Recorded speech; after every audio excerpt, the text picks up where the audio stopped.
స్తోత్రం కలుగును గాక. క్రీస్తునందు ప్రియమైన సహోదరి సహోదరులకు యేసుక్రీస్తు నామములో వందనాలు తెలియజేస్తూ ఉన్నాను. క్రీస్తునందు ప్రియులారా, మీరందరూ కూడా తప్పకుండా ఈ యొక్క కార్యక్రమాన్ని మీరు చూస్తూ ఉన్నారు.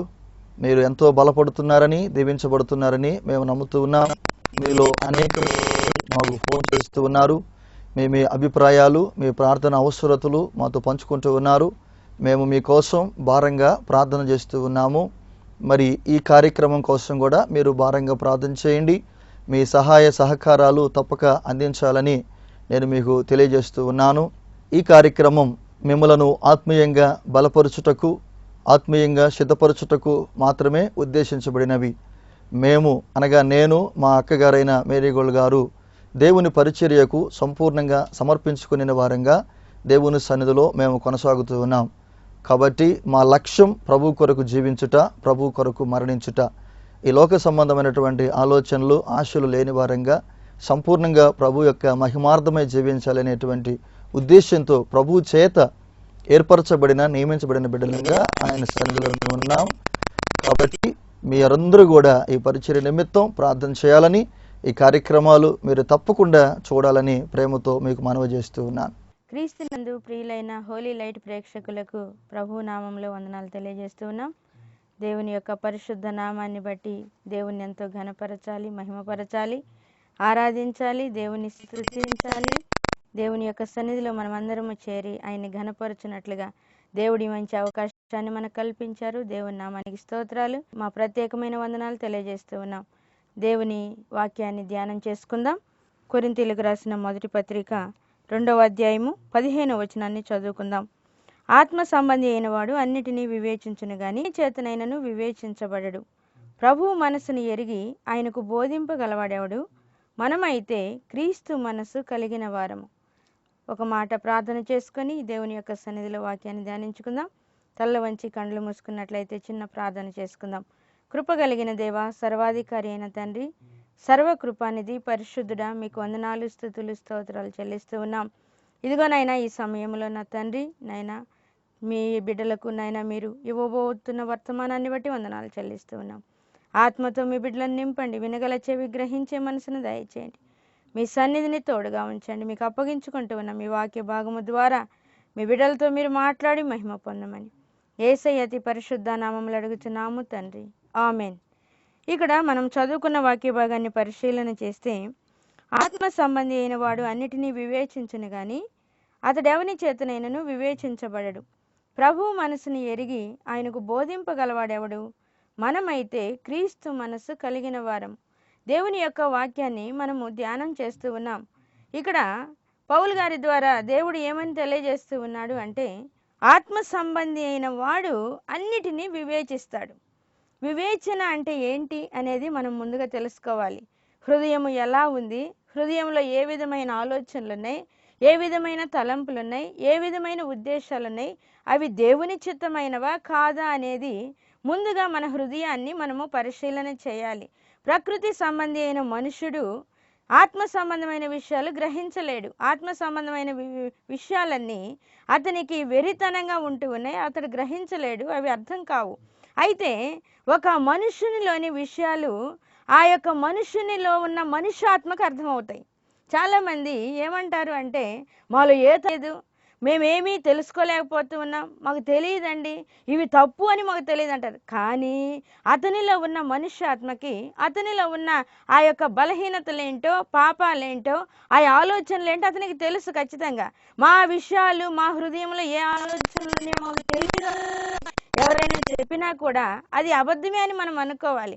అయితే ఇక్కడ ఆత్మ సంబంధి అయిన వాడు అన్నిటినీ వివేచిస్తాడు. అన్నిటినీ వివేచించడం అంటే ముందుగా తన యొక్క హృదయం ఎలా ఉంది అనేది అతడు పరిశీలన చేసుకుంటూ ఉంటాడు. ఒక దినాన ప్రార్థన చేస్తూ, ప్రభువా, ఈ లోకంలో మేము ఉంటూ ఉన్నాం, ఈ లోకంలో మా పాపాలన్నిటినీ ఒక్కసారి నీవు సిలువలో పరిహరించావు, నీ రక్తాన్ని కార్చావు, మరలా మరలా మరలా మరలా మనుషుల్లో పాపం ఎందుకు కలుగుతుంది అని నేను ప్రార్థన చేస్తూ దేవుని యొక్క సన్నిధిలో అడిగినప్పుడు ప్రభు నాతో ఒక మాట చెప్తూ ఉన్నారు. ఆయన ఇచ్చిన జవాబు ఏంటి అంటే, ఒకడు మారు మనసు పొందడము అంటే క్రొత్తగా గృహాన్ని నిర్మించుకోవడం, మారు మనసు పొందడం అంటే పాత వాటిని తీసివేసి క్రొత్తగా హృదయంలో ఆ యొక్క పరిశుద్ధతను నింపుకోవడం అని చెప్పాడు. అయితే ఆ యొక్క నింపుకున్న పరిశుద్ధతను, ఆ యొక్క పవిత్రతను, దేవుని ఆత్మను, దేవుని యొక్క శక్తిని మనము ఎప్పటికప్పుడు భద్రపరుచుకుంటూ ఆ యొక్క ఆత్మను ఉన్నతంగా అభివృద్ధి చెందే విధంగా, ఆత్మ స్వతంత్రంగా అన్ని చేసే విధంగా మనం అట్టి అవకాశాన్ని ఆత్మకి అనుగ్రహించాలి. ప్రభు అంటూ ఉన్నాడు, ఒకడు క్రొత్తగా గృహాన్ని నిర్మించుకొని ఆ యొక్క గృహానికి తాళాలేసేసి వెళ్ళిపోయినా ఆ గృహములో దుమ్ము చేరుతూ ఉంటుంది. అంటే ఈ లోకంలో మనిషి బ్రతికినంత కాలము, ఈ లోకంలో మనిషి జీవించినంత కాలము ఆ వ్యక్తి యొక్క హృదయంలో పాపము అనేది ఆలోచనల ద్వారా, ఏదో ఒక దాని ద్వారా, ప్రకృతి సంబంధమైన ఏదో ఒక దాని ద్వారా ఆ వ్యక్తిలోనికి పాపపు ఆలోచనలు మురికి అంటుకుంటూ ఉంటాయి. ఒకడు క్రొత్తగా గృహాన్ని నిర్మించినంత మాత్రాన అది ఎల్లకాలము పరిశుభ్రంగానే ఉంటుందా? ఉండదండి. అది ఏ విధంగా ఉంటుంది అంటే ఏ దినానికి ఆ దినము ఆ గృహాన్ని ఊడ్చి శుభ్రము చేసుకోవాలి. ఏ దినమైనా ఆ గృహాన్ని ఊడవకపోతే అది క్రొత్తదైనప్పటికీ మురికిగానే కనబడుతూ ఉంటుంది. అదే విధంగా ఆత్మ సంబంధి అయిన వ్యక్తి ఏం చేయాలి అంటే ప్రతి దినము తన యొక్క హృదయాన్ని పరిశీలన చేయాలి. ఒక దినాన ప్రార్థన చేస్తూ ఉన్నప్పుడు ప్రభు అన్నారు, ఈ దినాన నువ్వు మాటల ద్వారా తొందరపడ్డావు తెలుసా, అది నా దృష్టిలో నాకు బాధ కలిగించింది, దాన్ని నీవు సరి చేసుకోవాలంటే అప్పటి వరకు అది పావునికి కష్టమైనది నాకు అర్థం కాలేదు. అందువలన ప్రతి దినము మనం ఏం చేయాలి అంటే సాయంకాలము కూర్చొని, దేవా నీ దృష్టిలో ఈ దినము ఏదైనా పొరపాటు జరిగిందా, నా ద్వారా ఏదైనా పాపం వచ్చిందా, ఏదైనా ఆలోచన వచ్చిందా, తొందరపాటు మాటలు వచ్చినాయా, నీకు విరోధంగా నేను ఎక్కడైనా జీవించానా అనేది దేవుని సన్నిధిలో పరిశీలన చేయాలి. ఆ విధంగా ఆత్మ సంబంధి అయిన వ్యక్తి ప్రతి దానిని దేవుని యొక్క సన్నిధిలో వివేచించుకోవాలి. ఆత్మ సంబంధంగా పరిశుద్ధాత్మ దేవుడు కొన్ని కృపావరాలు ఇచ్చాడు. ఏ కృపావరాలు ఇచ్చాడు? ఆ ఆత్మ ద్వారానే ఆ బుద్ధి వాక్యము, ఆ ఆత్మ ద్వారా జ్ఞాన వాక్యము, ఆ యొక్క ఆత్మ ద్వారానే ప్రవచించువరము, ఆ ఆత్మ ద్వారానే వివేకము, వివేచన, ఆ ఆత్మ ద్వారా విశ్వాసము, ఆ ఆత్మ ద్వారా అద్భుతములు చేయ శక్తి, ఆ ఆత్మ ద్వారా నానావిధ భాషలు మాట్లాడడము, ఇవన్నీ కూడా ఉంటూ ఉన్నాయి. అయితే దేవునికి ఘనత తెచ్చేవి కొన్ని మాత్రమే. ఈ కృపావరాలలో దేవునికి ఘనత తెచ్చేవి, దేవునికి మహిమ తెచ్చేవి, మనిషిని దేవునికి ఇష్టంగా మలిచేవి కొన్ని. అవి ఏంటి అంటే బుద్ధి వాక్యము, జ్ఞాన వాక్యము, వివేచన, విశ్వాసము అనేవి దేవునికి ఘనత తెచ్చేవిగా ఉంటాయి. ఎందుకంటే ఎప్పటికప్పుడు ఆ జ్ఞాన వాక్యము ద్వారా, ఆ బుద్ధి వాక్యము ద్వారా, ఆ విశ్వాసము ద్వారా, వివేచన ద్వారా దేవునికి ఇష్టమైనట్లు మనిషి మార్పు చెందుతూ ఉంటాడు. అద్భుతాలు చేయడము, ఆ భాషలు మాట్లాడడము అవసరమే, కానీ వీటి కంటే ఎక్కువైన ఆ ప్రాముఖ్యత, ప్రాధాన్యత వాటికి లేదు. ఎందుకంటే అవి మనిషికి ఘనత తెచ్చిపెడుతూ ఉన్నాయి, మనిషికి గొప్పతనాన్ని తెచ్చిపెడుతూ ఉన్నాయి. చాలా మంది స్వస్థత వరము కలిగి, భాషలు కలిగి, ప్రవచన వరము కలిగి వాళ్ళు దేవుని యొక్క ఆత్మను, దేవుని యొక్క కృపను, దేవుని యొక్క శక్తిని మర్చిపోయే వాళ్ళుగా ఉంటూ ఉన్నారు. వాళ్ళ యొక్క జీవితాన్ని చూస్తే వాళ్ళు భయంకరమైన స్థితి. ఒక దైవజనుడిని మేము మా యొక్క ఊరికి మీటింగ్స్కి రమ్మని పిలిస్తే ఆ దైవజనుడు అన్న మాట ఏంటో తెలుసా? ఆ దైవజనుడు ఏమన్నాడంటే, నా ప్రోగ్రామ్స్, నా టీవీ ప్రోగ్రామ్స్, నా యొక్క ఆ పరిచర్య, నా దగ్గరికి వచ్చే మనుషులతో మాట్లాడడము ఇవన్నీ మానేసి నేను అక్కడికి రావాలా?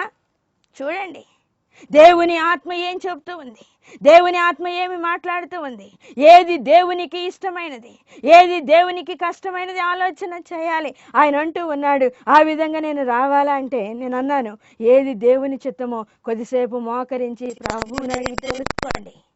ప్రభుని అడిగి మోకరించి దేవుని సన్నిధిలో, ఇదిగో ప్రభువా ఈ పని మీకు ఇష్టమైనదా కాదా, నేను వెళ్ళాలా వద్దని ప్రభువుని అడిగినంటే ఆయన అన్న మాట ఏంటంటే, నాకు అంత టైం ఉన్నదా, ప్రభువుతో మాట్లాడే అంత ఆ యొక్క ఆలోచన ఉన్నదా, అంత సమయం ఉన్నదా, నేను ఎలా ప్రార్థన చేయగలను? ప్రార్థన చేయకుండా, దేవునికి సమయాన్ని ఇవ్వకుండా, హృదయాన్ని దేవుని దగ్గర ఎలా ఉన్నదో పరిశీలన చేసుకోకుండా మనం ఎంత పరిచర్య చేసినా దానివల్ల ప్రయోజనం ఏంటి? దేవుని ఆత్మతోటి మన యొక్క హృదయాన్ని పరిశీలన చేసుకోవాలి. ఆ విధంగా పరిశీలన చేసుకోలేని వాళ్ళ గురించి యేసు ప్రభువు మాట్లాడుతూ ఉన్న మాట ఏంటో తెలుసా? ఇదిగో నీ నామమున మేము దయ్యాలు వెళ్ళగొట్టలేదా, నీ నామాన అద్భుతములు చేయలేదా, నీ నామాన ప్రవచించలేదా, నీ నామమున దయ్యములను వెళ్ళగొట్టి స్వస్థతలను అన్యాయం చేయలేదా అని అడుగుతూ ఉంటే ప్రభు అన్న మాట ఏంటంటే, అక్రమము చేయవలరా నా యొద్ద నుండి పోండి, అక్రమము చేయవలరా నా యొద్ద నుండి పోండి. చూడండి, అది అక్రమం అయిపోతూ ఉంది. అక్రమమే పాపము, క్రమము కానిదే పాపము, క్రమము కానిదే దేవునికి ఇష్టము లేనిది. దేవుని చిత్తం ఏమై ఉన్నది అది ఎరగాలి, వివేచించుకోవాలి. మన హృదయము ఎప్పటికప్పుడు ఎలా ఉంటుంది, ఏ విధంగా మన హృదయం ఉంటుంది, దేవుని చిత్తం ఏమై ఉన్నది, దేవుని ఉద్దేశం ఏమై ఉన్నది, మన పట్ల దేవుని సంకల్పం ఏంటి అనేది మనము ఎప్పటికప్పుడు వివేచించి పరిశీలన చేసుకోవాలి, ఎప్పటికప్పుడు వివేచించి తెలుసుకోవాలి. ఆ విధంగా దేవుని యొక్క సన్నిధిలో మనము వివేచించుకుంటూ ఉన్నప్పుడు, మన హృదయం గురించి అడుగుతూ ఉన్నప్పుడు, మన హృదయం గురించి పరిశీలన చేస్తూ ఉన్నప్పుడు, దేవునికి విరోధమైనది ఏది వచ్చిందో అది ఆ సమయంలోనే దేవుని సన్నిధిలో క్షమాపణ అడిగి సరిచేసుకోగలిగినప్పుడు మనం ఎలా ఉంటామో తెలుసా, ఏ విధంగా జీవిస్తామో తెలుసా. అక్కడ వాక్య భాగంలో పౌలు గారి ద్వారా ప్రభు అంటున్నారు, మనమైతే క్రీస్తు మనసు కలిగిన వారము, క్రీస్తు మనసు కలిగిన వారము. వాక్య భాగంలో మనం చూస్తూ ఉన్నాం, ఆత్మ సంబంధి అయిన వాడు అన్నిటినీ వివేచించును గాని అతడు ఎవని చేతనైనను వివేచించబడడు. ఒక దైవజనుని గురించి ఇంకొక దైవజనుడు ప్రవచించి చెప్పాల్సిన అవసరం లేదు. అతడు అన్నిటినీ వివేచించుకుంటూ ఉన్నప్పుడు ఇంకొకళ్ళు వచ్చి, ఇదిగో నువ్వు ఇలాంటి పాపంలో ఉన్నావు, ఇదిగో ఈ విధమైన బలహీనత నీలో ఉందని ఇంకొకళ్ళు చెప్పాల్సిన అవసరం లేదు. ఎందుకంటే మన హృదయం గురించి మనకు తెలుసు. మన హృదయాన్ని మనము పరిశీలన చేసినప్పుడు, మన హృదయం గురించి మనం ఆలోచన చేసినప్పుడు, దేవుని సన్నిధిలో ప్రార్థన చేసినప్పుడు, దాన్ని సరి చేసుకోవడానికి ప్రయాసపడినప్పుడు ఇంకొకళ్ళ ద్వారా చెప్పించుకోవాల్సిన అవసరం లేదు. అతడు ఎవరి చేతనైనను వివేచించబడు. దేవుడు ఎవరికి ఆ విషయాలు చెప్పడు. వివేచన కలిగిన వ్యక్తి గురించి, తన యొక్క హృదయాన్ని వివేచించుకునే వ్యక్తి గురించి దేవుడు ఇంకొకరికి చెప్పాల్సిన అవసరం లేదు. ఎందుకంటే ముందుగానే మనమే అడుగుతూ ఉన్నాం, ముందుగానే మన హృదయాన్ని పరిశీలన చేసుకుంటూ ఉన్నాం, ముందుగానే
క్రీస్తునందు ప్రియమైన ఈ హోలీ లైట్ టీవీ ప్రేక్షకులకు యేసుక్రీస్తు నామములో వందనాలు తెలియజేస్తూ ఉన్నాం.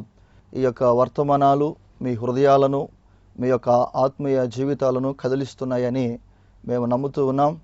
ఇప్పటికే మీలో అనేక మంది ఫోన్స్ కాల్స్ ద్వారా మాకు తెలియజేస్తూ ఉన్నారు. మీ అందరి కోసం మేము ప్రార్థన చేస్తూ ఉన్నాం. మీ అందరినీ ఆత్మీయంగా బలపరచుటయే మా ముఖ్య ఉద్దేశమై ఉన్నదని మీరు గుర్తించండి. ఎందుకంటే దేవుని సన్నిధిలో ఒక మనుష్యుడు ఎదగాలంటే అతనిని నడిపించేవారు కావాలి. పిలుపు అంటూ ఉన్నాడు. ఎవరైనా త్రోవ చూపకుంటే ఎలా వెళ్ళగలడు అని. కనుక ఈ యొక్క ఆత్మ సంబంధమైన అనుభవంలో, ఆత్మ సంబంధమైన ప్రార్థనలో నడిపించువారు, బలపరుచువారు చాలా అవసరం. ఆ విధంగా ప్రభు ఆత్మీయంగా మమ్మలను బలపరిచి సిద్ధపరిచి మరి ఈ ప్రకారంగా అనేక మందికి సంబంధమైన వర్తమానాలు అందించుట చూపిన కృపను బట్టి ప్రభువును ఎంతగానో స్తుతించవలసిన వారంగా ఉంటూ ఉన్నాం. నేను వాక్య పరిచర్యలోనికి వెళ్తున్నాను. బైబిల్ గ్రంథంలో నుండి వాక్య భాగాన్ని మనం చూచినట్లయితే మత్తయి సువార్త 12వ అధ్యాయము 43 నుండి 44, 45 వచనాలు నేను చదువుతాను. మీరు జాగ్రత్తగా వినండి. అపవిత్రాత్మ ఒక మనుష్యుని వదిలిపోయిన తరువాత అది విశ్రాంతి వెతుకుచు నీరు లేని చోట్ల తిరుగులాడుచుండును. విశ్రాంతి దొరకనందున నేను వదిలి వచ్చిన నా ఇంటికి తిరిగి వెళ్ళేదననుకొని వచ్చి ఆ ఎంట ఎవరునూ లేక అది ఊడ్చి అమర్చి ఉండుట చూచి వెళ్ళి తనకంటే చెడ్డవైన మరి 7 దయ్యములను వెంటబెట్టుకొని వచ్చును. అవి దానిలో ప్రవేశించి అక్కడనే కాపురమును. అందుచేత ఆ మనుష్యుని కడపటి స్థితి మొదటి స్థితి కంటే చెడ్డదగును. అలాగే ఈ దుష్టతరము వారికిని సంభవించెననెను. క్రీస్తునందు ప్రియమైన వారులారా, ఈ వాక్య భాగాన్ని మనం వింటూ ఉంటేనే ఇది ఒక ప్రత్యేకమైనటువంటి విషయాన్ని తెలియజేస్తూ ఉంది అని మనకు అర్థమవుతా ఉంది. 2000 సంవత్సరాల కిందట యేసయ్య శరీరధారిగా ఈ లోకములోనికి వచ్చినప్పుడు ఆయన అనేక వాక్య భాగాలతో అనేక మందిని బలపరిచాడు. మరి మన యొక్క అదృష్టం లేక మన యొక్క ధన్యత ఏంటంటే ప్రతి విషయం ఈ ప్రకారంగా బైబిల్లో పొందుపరచబడి మనమందరము చదువుకొని మనమందరం ధ్యానం చేసుకొని ఆత్మీయంగా ఎదగడానికి బలపడడానికి ఎంతో సహాయపడతాయనేటువంటి ఆ విషయం మనకు ఎంతగానో బలపరిచేదిగా ఉంటా ఉంది. ఈ భాగములో మనం చూసినట్లయితే యేసు ప్రభు చెబుతూ ఉన్నటువంటి విషయం, యేసు ప్రభు ఏమని చెబుతూ ఉన్నాడు? ఒక అపవిత్రాత్మ అని సాతానును ఇక్కడ క్రైస్తవ లోకానికి పరిచయం చేస్తూ ఉన్నాడు ఆయన.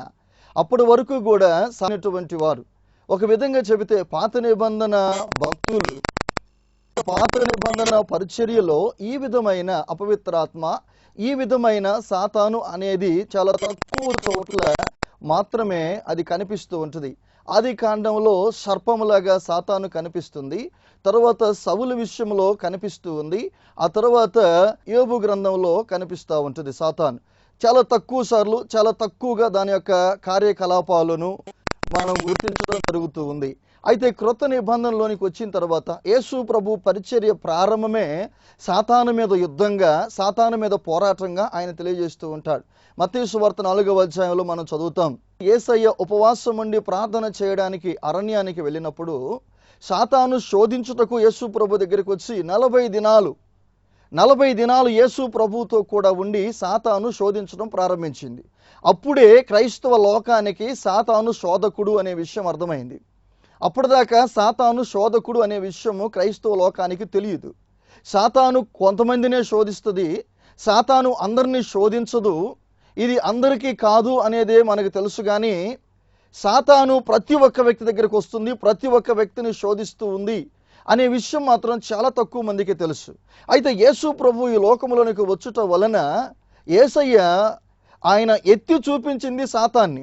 ఎందుకంటే మనము ప్రార్థనలో కొనసాగలేకపోవడానికి, మనం మారు మనసులోనికి రాకుండా ఉండడానికి కారణం, మనము పాపము చేయడం ఇష్టం లేకపోయినా పాప జీవితంలోనే కొనసాగడానికి గల కారణం సాతాను యొక్క శోధన అనే విషయం ఈ వాక్యాల ద్వారా మనకు అర్థమవుతుంది. అయితే ఈ యొక్క సాతాను యొక్క విధానాలు, సాతాను యొక్క శోధనలు ఏ విధంగా ఉంటాయి అనేది యేసు ప్రభు ఇక్కడ తెలియజేస్తూ ఉన్నాడు. మనం దీన్ని చాలా జాగ్రత్తగా గమనించాలి, జాగ్రత్తగా పరిశీలన చేయాలి ఈ వాక్య భాగాలను.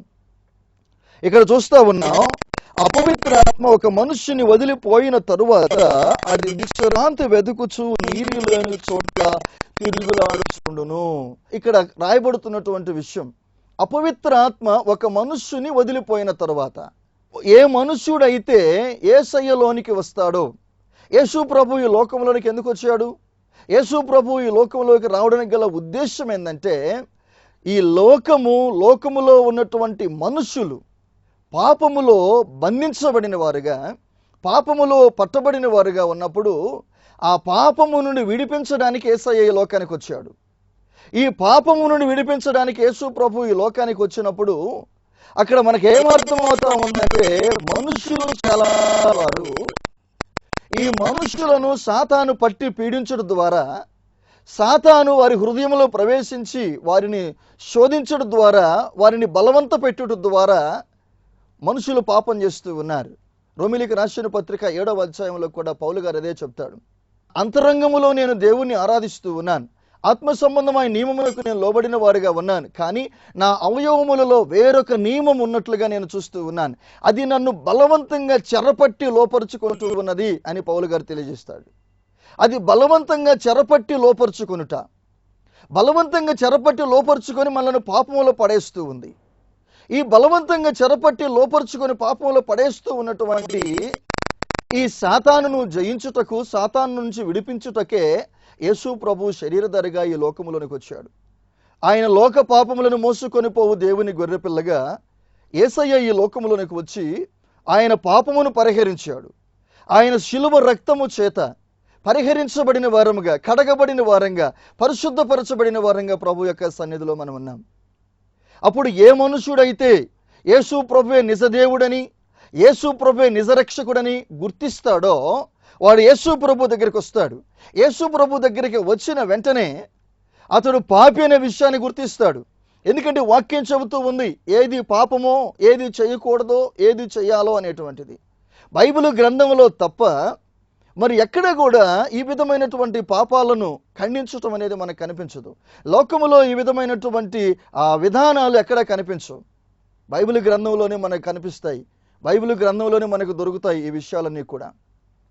యేసు ప్రభు ఆ విధంగా తెలియజేస్తూ ఉన్నాడు. అందుకని ఈ మనుషుడు ఎప్పుడైతే యేసు ప్రభు దగ్గరికి వస్తాడో, ఎప్పుడైతే ఆయన సన్నిధిలోనికి వచ్చి ప్రార్థన చేయడం స్టార్ట్ చేస్తాడో, వెంటనే అతడు గ్రహించే విషయం ఏంటంటే నేను పాపిని. వెంటనే అతడు గ్రహించే విషయం నేను పాపిని, నన్ను నా పాపముల నుండి విడిపించు ప్రభువా అని ప్రార్థన చేస్తాడు. ప్రార్థన చేయగానే యేసయ్య వాని వైపు చూస్తాడు. యేసయ్య వాని వైపు చూడగానే అక్కడ వాని స్థితి ఏ విధంగా అనిపిస్తుంది అంటే, ఒక భయంకరమైనటువంటి దురాత్మ వాడిని పట్టుకొని విలవిల్లాడించడానికి ప్రభువు చూస్తాడు. మనకి ఇష్టం లేనటువంటి పనుల్లో బలవంతంగా వాడిని ఇరికించి ఇబ్బంది పెట్టడం, శోధించడాన్ని యేసు ప్రభు చూస్తాడు. ఒక విషయం మీరు గుర్తిస్తూ ఉన్నారా? యేసయ్య కలువరి శిలువలో వేలాడుతూ ప్రజలను ఒక్కసారి చూచినప్పుడు ప్రజలందరూ కూడా, యూదులందరూ కూడా ఏ విధంగా ఉన్నారు అంటే, సాతాను బంధకములో చిక్కుబడిన వారుగా, వారు ఏం చేస్తున్నారో వారికి తెలియని విధంగా, వారు ఎలా మాట్లాడుతున్నారో వారికి తెలియని విధంగా మనుషులు ఉండడం యేసు ప్రభు చూచి జాలిపడ్డాడు. అందుకే సిలువ మీద ఆయన పలికినటువంటి మొట్టమొదటి మాటను మనం గమనిస్తే, తండ్రి వీరేమి చేయుచున్నారో వీరెరుగరు గనక వీరిని క్షమించు. ఆయన సిలువ మీద పలికినటువంటి మొట్టమొదటి మాట, తండ్రి వీరేమి చేయుచున్నారో వీరెరుగరు గనక వీరిని క్షమించు. అంటే అర్థం ఏంటి? మనుషులు అమాయకులుగా ఉన్నారు, మనుషులు మంచివారుగా ఉన్నారు. ఈ మనుషులను సాతాను పట్టి పీడిస్తూ ఉంది. సాతాను నుంచి వీరిని విడిపించాలి. సాతాను వీరిని ప్రోత్సహించడం ద్వారా, సాతాను వీరిని బలవంత పెట్టడం ద్వారా, సాతాన్ని వీరిని శోధించడం ద్వారా వీళ్ళు పాపం చేస్తూ ఉన్నారు. కానీ పాపం చేయాలనేటువంటి ఆలోచన, ఆశ వీరిలో లేదు. అందుకని సాతాను చేసిన దానికి మనుషులను శిక్షించొద్దు ప్రభువా అని తండ్రిని వేడుకునే అర్థాన్ని ఇచ్చే విధంగా యేసు ప్రభు పలికాడు. తండ్రి వీరేమి చేయుచున్నారో వీరిరుగురు గనక వీరిని క్షమించు. అందుకని ఇక్కడ యేసు ప్రభువులోనికి వస్తూ ఉన్నటువంటి మనం గుర్తించవలసినది, మనము సాతాను చేత పీడించబడుతూ ఉన్నాం, దురాత్మల చేత శోధించబడుతూ ఉన్నాం అనే విషయాన్ని మనం గుర్తించాలి. వాక్య భాగంలో కూడా మనం చూసినట్లయితే ఎఫెసీయులకు రాసిన పత్రిక 6వ అధ్యాయం 12వ వచనం, ఏలయనగా మనం పోరాడునది శరీరులతో కాదు గాని ప్రధానులతోనూ అధికారులతోనూ ప్రస్తుత అంధకార సంబంధులకు లోకనాథులతోనూ ఆకాశ మండలమందున దురాత్మ సమూహములతోనూ పోరాడుచున్నాం. పౌలు గారు చెబుతూ ఉన్నటువంటి మాటలు, ఏలయనగా మనము పోరాడునది శరీరులతో కాదు. చాలా మంది పోరాటం అంటే శరీరులతో ప్రారంభిస్తూ ఉంటారు, పోరాటం అంటే శరీర సంబంధమైన అనుకుంటూ ఉంటారు. చాలా మంది క్రైస్తవులు గొడవలు పెట్టుకునేవారుగా, చాలా మంది క్రైస్తవులు ఎదుటి వారి మీద వ్యసన పడేవారుగా, చాలా మంది క్రైస్తవులు ఎదుటి వ్యక్తుల మీద పగన పెంచుకునేవారుగా. గమనించండి, దేవుని బిడ్డలమైనటువంటి మనం, ప్రార్థనను కలిగి ఉన్నటువంటి మనం పగబెట్టుకోవలసి ఉంది, కసిపెట్టుకోవలసి ఉంది, ద్వేషాన్ని చూపించాల్సి ఉంది సాటి మనుషుల మీద కాదు, మన విరోధి, దేవుని విరోధి అయినటువంటి సాతాను మీద అనే విషయాన్ని మనం గుర్తుంచుకోవాలి. సాతాను మీద మనం విరోధాన్ని కలిగి ఉండాలి, సాతాను మీద మనం ద్వేషాన్ని కలిగి ఉండాలి. పౌలు గారు చెబుతూ ఉన్నటువంటి మాటలు మనం చదువుతున్నాం. ఎఫెసీ 6వ అధ్యాయం 12వ వచనం, ఏలయనగా మనము పోరాడునది శరీరులతో కాదు. మన పోరాటం శరీరులతో కాదు.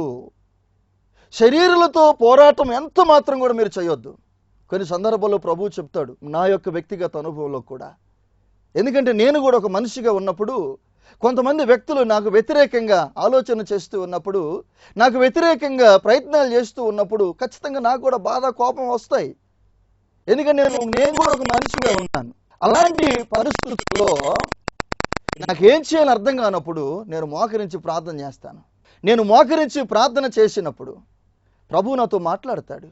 మన యేసు క్రీస్తు ప్రభువు మాట్లాడే దేవుడు. మన యేసయ్య మనకి సమాధానం చెప్పే దేవుడు. ఆయన కదల్లేని, మెదల్లేని, చెవులు లేనటువంటి వ్యక్తి కాదు. యేసు ప్రభు చెబుతాడు, విననేరక ఉండినట్లు నా చెవులు మందము కాలేదంటాడు ఆయన. ఆయన వింటాడు, ఆయన స్పందిస్తాడు, ఆయన మాట్లాడతాడు. చాలా మందికి ఈ విషయాలు తెలియవు. మనము ఎరుగని దేవుణ్ణి ఆరాధించు వారము కాము, మనము ఎరిగిన దేవుణ్ణి ఆరాధించు వారము అనే విషయాన్ని మనం గుర్తుంచుకోవాలి. రక్షణలోనికి వచ్చిన తర్వాత మనం పాపాలను ఒప్పుకొని పాపక్షమాపణ నుండి యేసయ్య రక్తంలో కడగబడిన బిడ్డలంగా, పరిశుద్ధాత్మతో నింపబడిన వారంగా, మన హృదయం అంతా పరిశుద్ధాత్మతో నింపబడి మనం ఆత్మ సంబంధులంగా ఉండి యేసయ్య సన్నిధిలో ఆత్మయు శరీరమును జీవమును నిందారహితముగా ప్రభు యొక్క సన్నిధిలో మనం లీనమైపోయి ప్రార్థన చేయడం, దీనినే హృదయ ధ్యానం అంటాం. మనం ఏకాంతంగా మౌనంగా కూర్చొని మన హృదయములో యేసు ప్రభువుని మనం ధ్యానం చేస్తూ ఉన్నప్పుడు మన యొక్క నేత్రాలు, మన యొక్క మనోనేత్రాలు పరలోక సంబంధమైన వాటి మీద ఉంచి మన యొక్క మనోనేత్రములు యేసు ప్రభు మీద పెట్టి మనం ప్రార్థన చేస్తూ ఉన్నప్పుడు యేసయ్య మనతో మాట్లాడతాడు. ఆయన స్వరాన్ని మనం వినొచ్చు, ఆయన దర్శనాలను మనం చూడొచ్చు. ఆ ప్రకారంగా భారం కలిగి మేము దేవుని సన్నిధిలో కనిపెట్టి ప్రార్థన చేసేటప్పుడు యేసు ప్రభు మాట్లాడతాడు. ఆయన మాట్లాడతాడు. ఆయన ఏమని చెప్తాడు?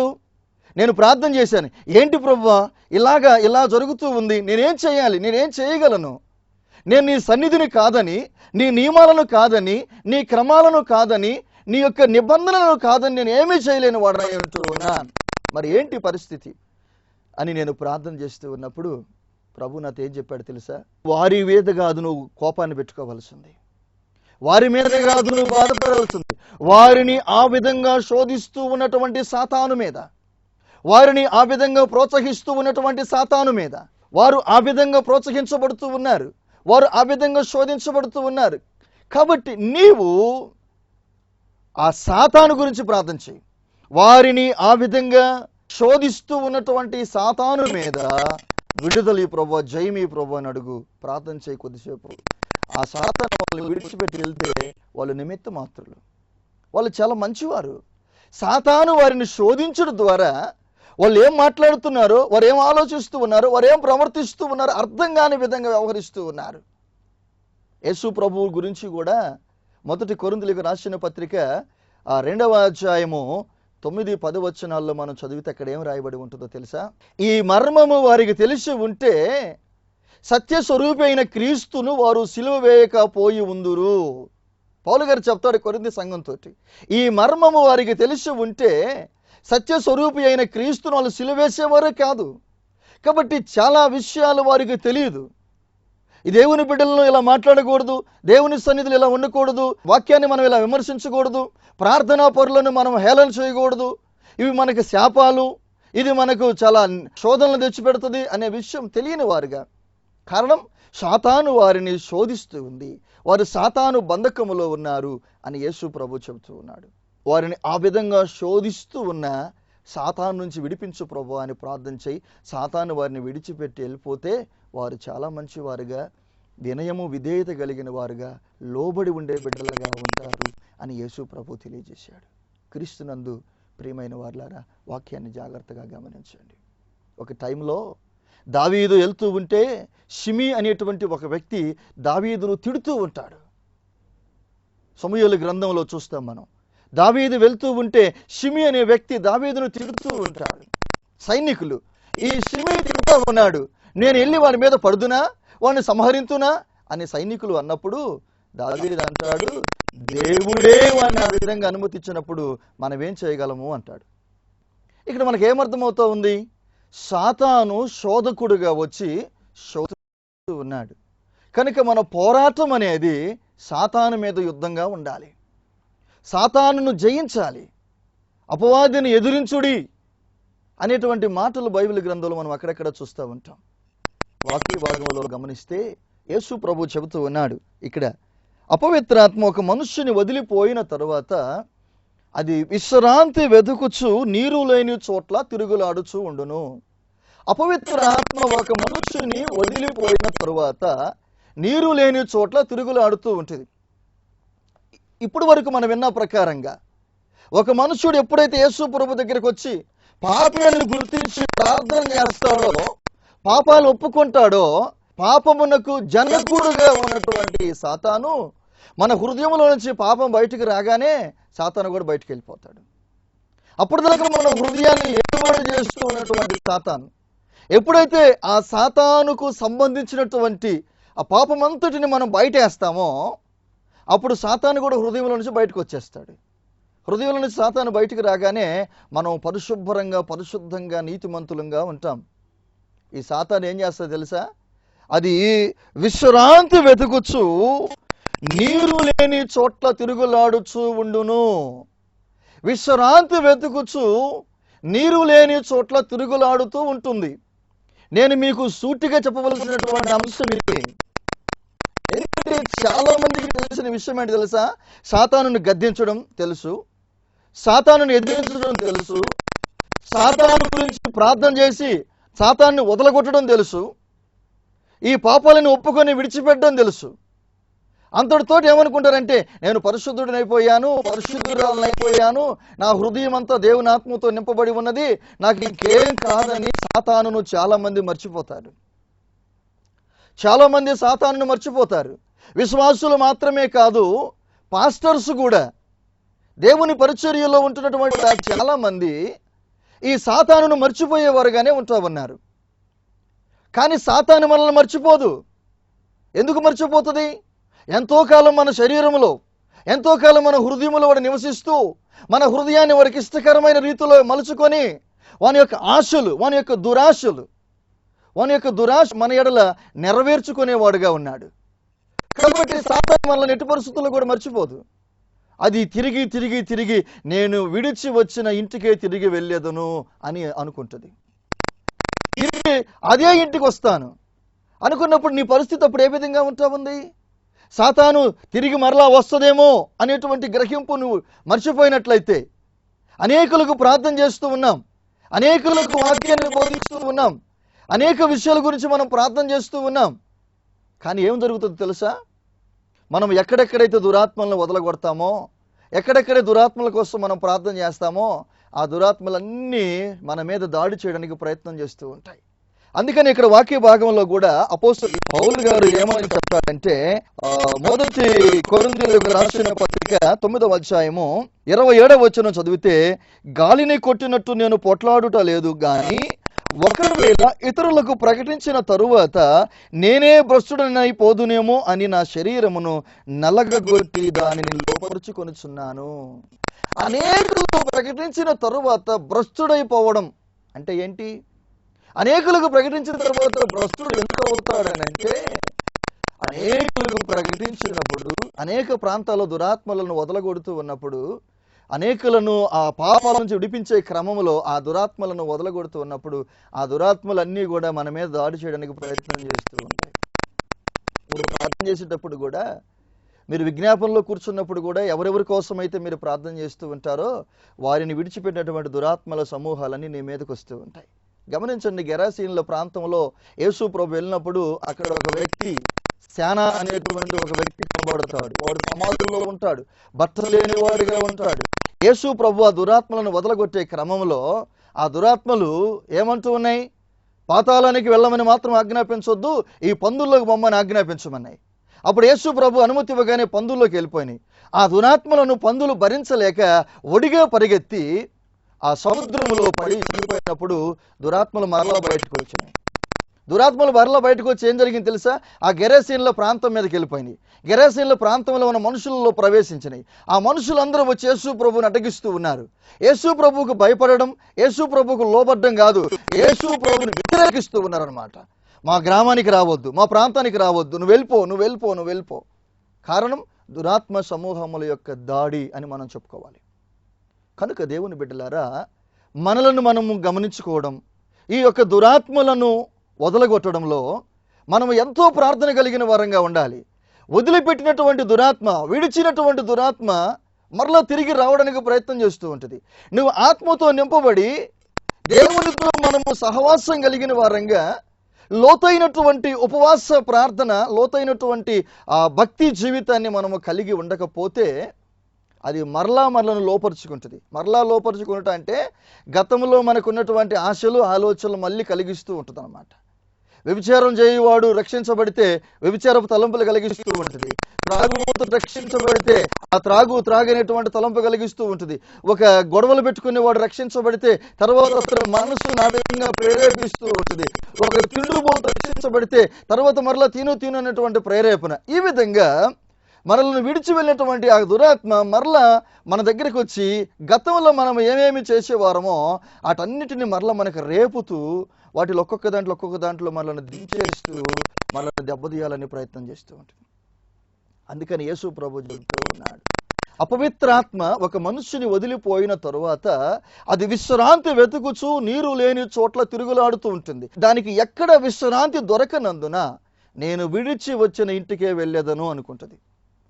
విడిచి వచ్చి వెళ్ళాలనుకున్నప్పుడు గమనించండి, ఈ రోజున మీరు నిన్ను వదిలి వెళ్ళినటువంటి దురాత్మ, అంతకుముందు నీతో పాపాలు చేపిస్తూ ఉన్నటువంటి దురాత్మ, నువ్వు ఎప్పుడైతే పశ్చాత్తాపడి పాపాలు ఒప్పుకొని పాపక్షమాపణ పొందావో, నిన్ను విడిచి వెళ్ళినటువంటి ఆ దురాత్మ మరలా నీ దగ్గరికి వచ్చినప్పుడు నీ పరిస్థితి ఏ విధంగా ఉందో నువ్వు గమనించుకోకపోతే నీ పరిస్థితి మొదటి స్థితి కంటే కడపడి స్థితి మరి చెడ్డదగునని ప్రభు చెబుతూ ఉన్నాడు.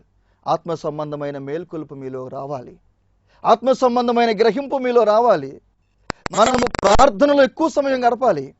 చాలామంది ప్రార్థనలు ఎక్కువ సమయం గడిపేవారుగా లేరు. ప్రార్థనలో ఎక్కువ సమయం గడపకపోతే, ఎక్కువ సమయం ప్రార్థన చేయకపోయినట్లయితే మనం దురాత్మ సమూహాలను జయించడం చాలా కష్టం. ఎందుకంటే అవి కంటికి కనబడేవి కావు. మనుషులు కనపడతారు, పరిసరాలు కనపడుతూ ఉన్నాయి, అన్ని కనపడుతూ ఉన్నాయి. కానీ దురాత్మలు మాత్రం మనకు కనపడవు. ఆత్మీయ నేత్రాలతో మాత్రం వాటిని చూడగలం, ఆత్మ సంబంధంగా మాత్రం వాటిని ఎదుర్కోగలం. ఇది ఆత్మ సంబంధమైన పోరాటం అనే విషయాన్ని మీరు గుర్తుపెట్టుకొని, ఈ కళ్ళతో ఎక్కువ చూడకుండా ఆత్మ నేత్రాలతో ఎక్కువ చూసే వారంగా, అంటే మనం ప్రార్థనలు ఎక్కువ గడిపే వారంగా, ప్రార్థనలో ఆత్మ సంబంధమైన గ్రహింపు కలిగిన వారంగా ఉండి ఆ విధంగా ప్రభు సన్నిధిలో ఒక్కొక్క మెట్టు ఎక్కుతూ ఆత్మీయంగా బలపడుతూ మన రక్షకుడైన యేసు ప్రభువుని మనం కలుసుకొని యుగయుగాలు ఆయన సన్నిధిలో ఆనందించాలని మీకు తెలియజేస్తూ నేను ముగిస్తూ ఉన్నాను. ప్రార్థన. పరిశుద్ధుడు అయిన దేవ, ప్రేమ కలిగిన తండ్రి, కృప కలిగిన మా యేసయ్య, మీ పరిశుద్ధ పాదాలకు వందనాలు, స్తోత్రాలు చెల్లిస్తూ ఉన్నాం. సర్వాధికారివి, సర్వకృపానిధివి, పరిశుద్ధుడవు మా తండ్రివి. మీ సన్నిధిలో దేవా మిమ్మల్ని స్తుతించి ఘనపరిచి మహిమపరిచే భాగ్యము, ధన్యత మాకు ఇచ్చినందుకు వందనాలు, స్తోత్రాలు చెల్లిస్తూ ఉన్నాను. ప్రభువా, ఇదిగో ఈ వర్తమానం విన్న బిడ్డలను మీరు బలపరచండి, మీరు దర్శించండి. అపవిత్రాత్మ విడిచిపోయింది, ఇంక నాకేం కాదు అని సాతాను మర్చిపోయేవారుగా ఉంటూ ఉన్నారు. అది తిరిగి మరలా వస్తుంది, అప్పుడు మనము ప్రార్థన పూర్వకంగా సిద్ధపాటు కలిగి లేకపోతే ప్రవేశిస్తుంది అనే విషయాన్ని ఈరోజు మీరు తెలియజేశారు. ప్రభా, సమయం తక్కువగా ఉన్నందువల్ల దీన్ని చాలా క్లుప్తంగా మేము వివరించడం జరిగింది. బిడ్డలకు తగిన గ్రహింపును మీరు ఇవ్వండి. ప్రభా, ఈ సమయాన ఇదిగో ఈ కార్యక్రమాన్ని చూస్తూ ఉన్న అనేక మంది నా తండ్రి అనారోగ్యాలతో ఉన్నారు, ఆర్థికపరమైన ఇబ్బందుల్లో ఉన్నారు, లోక సంబంధమైన సమస్యలు, శోధనలతో ఉన్నారు. ఎంతోమంది నెమ్మది లేనివారుగా, సంతోషము లేనివారుగా, కుటుంబాల్లో సమాధానాలు లేనివారుగా, కుటుంబంలో మరికొంతమందికి రక్షణ లేని బిడ్డలుగా ఉన్నారు. ఈ రోజున వారందరినీ విషయమై నేను ప్రార్థన చేస్తూ ఉన్నాను. స్వస్థత లేని వారికి స్వస్థత ఇవ్వండి, ఆరోగ్యం లేని వారికి ఆరోగ్యం, నెమ్మది లేని వారికి నెమ్మది, ఆర్థికపరమైన తీర్చండి. కుటుంబాల్లో నాయన సంతోషాన్ని మీరు నింపండి. మీ బిడ్డలు ప్రభువా తలెత్తుకొని జీవించేవారుగా మీరు సిద్ధం చేయమని ప్రార్థన చేస్తూ ఉన్నాను. మమ్మల్ని ప్రేమించి మాకు ఇచ్చిన ఈ పరిచర్యను బట్టి స్తోత్రము. ఈ పరిచర్య కోసం ఇప్పటికే ఎంతో మంది ప్రార్థన చేస్తూ ఉన్నారు. ఎంతో మంది నాయన వారు సహాయ సహకారాలు అందిస్తూ ఉన్నారు. వారిని బట్టి ప్రార్థన చేస్తూ ఉన్నాను. వారిని బలపరచండి, అత్యధికంగా ఆశీర్వదించండి. మరి ఎక్కువ మంది ఈ పరిచర్య నిమిత్తం ప్రార్థన చేయడానికి సహాయపడడానికి మీ కృప దయచేయండి. నా దేవా, ఈ లోతైన ఆత్మ సంబంధమైన వర్తమానాలు అనేక మందికి అందించాలంటే ప్రభా మీ కృప మీ హస్తాలు మాకు తోడుగా ఉంచమని ప్రార్థన చేస్తూ ఉన్నాను. సమస్తములో మీ సన్నిధి తోడుగా ఉంచి మీ నామానికి మహిమ ఘనత ప్రభావాలు తెచ్చుకొని తోడై ఉండమని యేసు పరిశుద్ధ నామమున అడుగుచూ ఉన్నాము తండ్రి, ఆమెన్. మన తండ్రి అయిన దేవుని ప్రేమ, ప్రభు అయిన యేసుక్రీస్తు కృప, పరిశుద్ధాత్ముని యొక్క అన్యోన్య సహవాసము, సమాధానం ఈ కార్యక్రమం చూస్తూ ఉన్న ప్రతి ఒక్కరికి ఇప్పుడు ఎల్లప్పుడూ సదాకాలము తోడై ఉండునుగాక. ఆమెన్. మీ అందరికి వందనాలు. ఇప్పటి వరకు మీరు విన్నటువంటి ఈ వర్తమానాలు మీ హృదయాలను తాకి మీ హృదయాలను కదిలిస్తుందని మేము విశ్వసిస్తూ ఉన్నాం. ఆ ప్రకారంగా మీరు కదిలించబడితే మీరు మాకు ఫోన్ చేయండి. మీ కొరకు ప్రార్థన చేయడానికి, మీ ఆత్మ సంబంధ అనుభవాలు వినడానికి, పంచుకోవడానికి మేము సిద్ధంగా ఉన్నాం. మీరు ఉత్తరాలు రాయదలిస్తే మాకు తెలియచేయండి. మా address Holy Spirit Ministries, Vishwanathapuram, Podili, Prakasam జిల్లా, ఆంధ్రప్రదేశ్. మా ఫోన్ నెంబర్లు 9866190575. మరొక ఫోన్ నెంబర్ 8500084842. దేవుడు మిమ్మలను